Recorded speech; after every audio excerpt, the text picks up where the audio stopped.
நம்முடைய தமிழ்நாட்டு விவசாயிகளுடைய வாழ்வாதாரத்தை அழிக்க முயற்சிக்கின்ற மேகதாது அணை கட்டப்படக்கூடாது அப்படிங்கிறதா திராவிட முன்னேற்ற கழகத்துடைய உறுதியான நிலைப்பாடு. காவிரி நதிநீர்ல தமிழ்நாட்டுடைய உரிமை பறிபோக நாம ஒருபோதும் அனுமதிக்க கூடாது. காவிரி நடுவர் மன்றம், காவிரி நடுவர் மன்ற இடைக்கால தீர்ப்பு, இறுதி தீர்ப்பு, உச்ச நீதிமன்றத்துடைய இறுதி தீர்ப்பு, மேலாண்மை ஆணையம் உள்ளிட்ட அனைத்துக்கும் முத்தமிழர் கலைஞர் அவர்கள் முதலமைச்சராக இருந்தப்போ கழக அரசு எடுத்திருக்கக்கூடிய ஆக்கப்பூர்வமான நடவடிக்கைகள் தான் முழு காரணம்.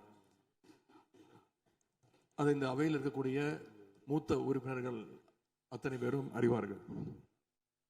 ஒரு நீண்ட நெடிய சட்ட போராட்டம், அரசியல் போராட்டம் எல்லாத்தையும் நடத்தி தான் நாம காவிரி மீதான உரிமையை போராடித்தான் பெற்றிருக்கின்றோம்.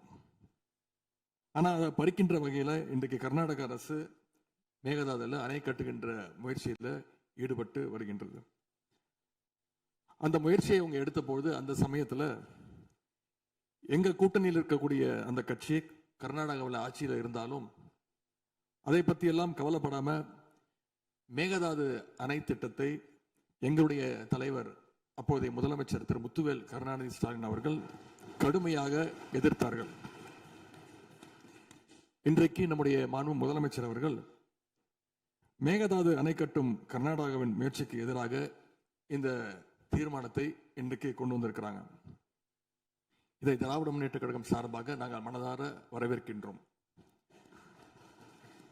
மேகதாது அணை கட்ட நினைக்கின்ற கர்நாடக அரசுக்கு எதிராக எங்களுடைய தலைவர்கள், எங்களுடைய அரசு எடுத்த நடவடிக்கைகள் சிலவற்றை இன்று ஆளுங்கட்சிக்கும் முதலமைச்சருக்கும் அவைக்கும் நான் நினைவுபடுத்த விரும்புகின்றேன்.